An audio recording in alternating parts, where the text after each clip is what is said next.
Alright guys, so in today's video we're going to talk about one of the most confusing settings in this game, and that is your aim response curve slope scale. That's a long name, right? I'll just call it the slope scale. So this took me a while to get, but once I got it, it was pretty easy moving forward to like adjust it to how I wanted it to, right? But I'm gonna try to break it down the best way possible so that you guys can understand how it works, right? So first, before I do that, you guys got to understand what the read response curves are, right? So linear, standard, and dynamic, right? And this pretty much is how much your stick accelerates when you're moving, all right? So if I put it at linear, I have 0 acceleration. And I'm going to kind of explain it in this way, right? So let's just say I hold this in one direction to one side, right? I'm just going to count for 1 second, right? So like 1 Mississippi, boom. It's going to look right there. Let me do it again. 1 Mississippi, all right, around the door. 1 Mississippi, all right, around the door again. Now let me do it with a different response curve, okay? Let me put it to standard, all right? Now let me do the same thing. 1 Mississippi, all right. 1 Mississippi, okay. 1 Mississippi, all right. Now let me do it with dynamic, okay? Last one.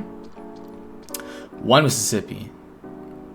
All right, 1 Mississippi, okay, 1 Mississippi.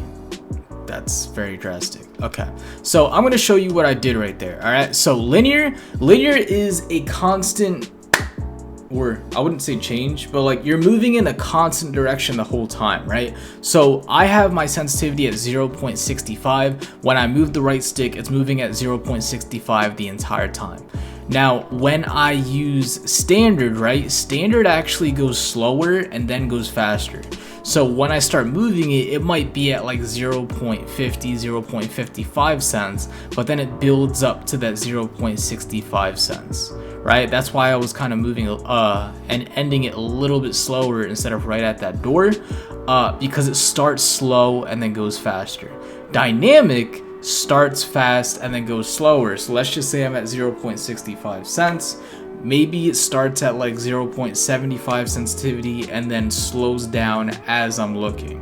Okay, so it's like your stick is accelerating at different speeds, whereas linear, it's staying exactly the same the whole time.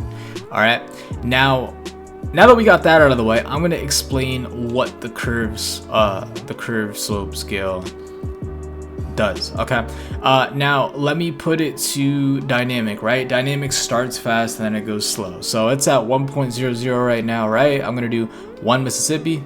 All right, it's like right around this area, right? Like that TV-ish place. Okay, now I'm gonna put it all the way down to, let's just do 0.25, right? We'll make it very drastic, and then we're gonna do the same thing again. 1 Mississippi, okay. 1 Mississippi, okay. 1 Mississippi. That was wow. 1 Mississippi. All right, now it's closer to the door, right? We hit the TV once, but we hit the door like 3 times.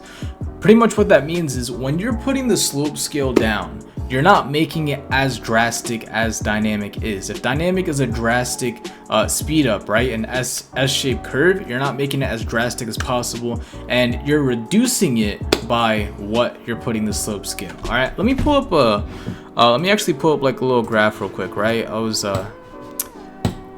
drawing some graphs here. All right, so dynamic is like an S-shaped curve. So let's just say it starts fast and then goes slow, right? It's like that.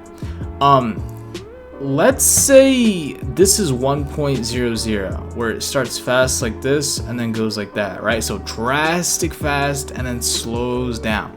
Well, if I cut this in half, right? If I cut this pattern in half, which was closer to like a straight line, then it would probably look like this, right? The bump is not as drastic and it's closer to a line. Now let's just say I put it to like 0.25. Well, then that's when you get something like this, where it's still an S-shaped curve. It's just reduced even lower than, you know, the drastic S-shaped curve that 1.0 will give you, right? And linear overall too, linear is the straight line, right? Just straight line like this. So as you reduce the slope scale for dynamic, you're making it closer and closer to linear.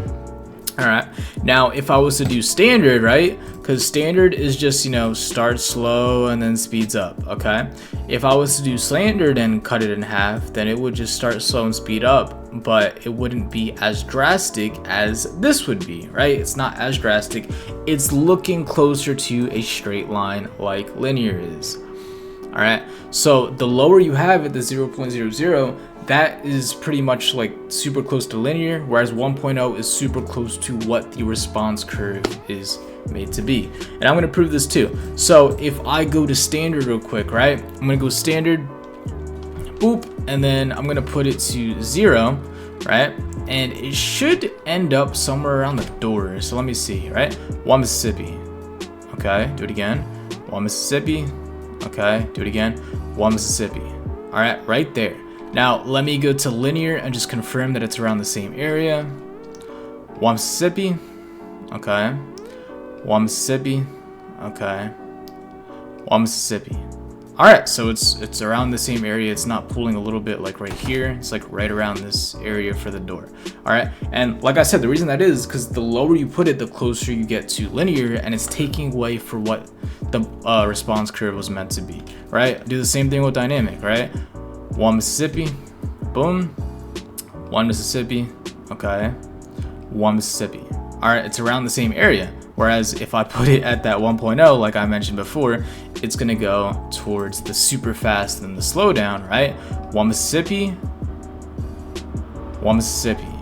It's a little bit more to the right than here and here.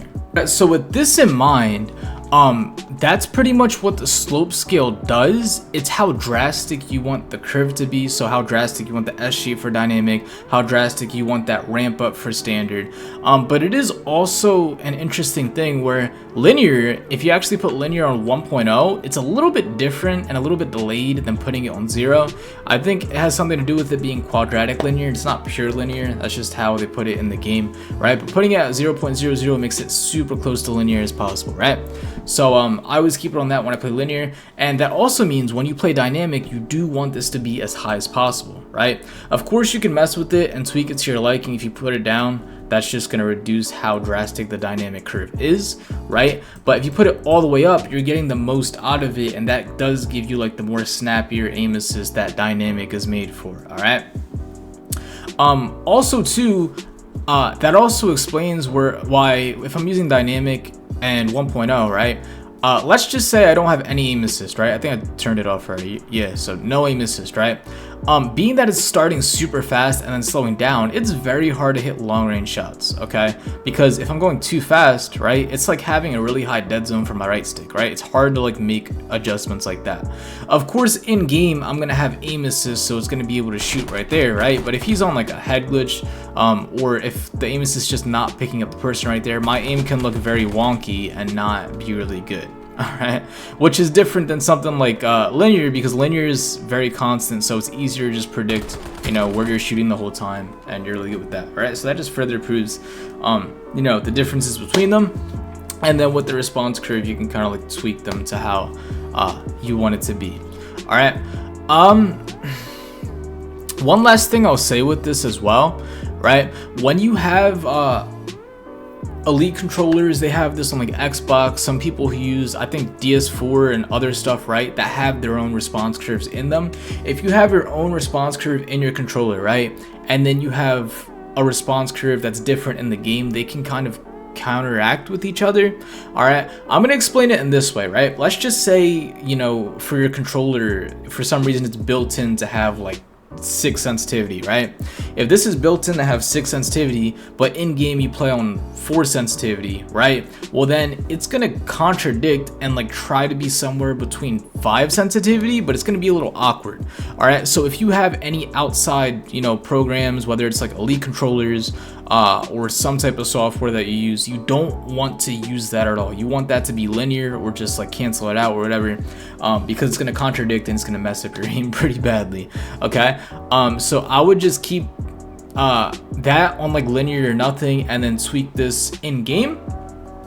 Or if you really do want to use that, mess around with that, which I really wouldn't recommend, I would keep it linear in game and then put it on whatever response curve with that. But just make sure they don't contradict, because that's also really going to hurt your aim, and that could be a reason why, you know, your movement's not that great or your aim's not that great, because when you're using the right stick, it's very awkward and you have different response curves counteracting each other, right? So I did want to mention that too, because that could be a problem for some people. But yeah, overall, I just wanted to explain this and make it easier to understand for a lot of people, because it's very tricky. It's very tricky, and there's not too many videos out there explaining this. But hopefully this helps you just pick the right response curve and the slope scale with it, and you can be more consistent and get a lot more kills in this game. All right, join the Discord for any coaching services or just getting connected to the community, and I am live on twitch.tv/the_5th_seal.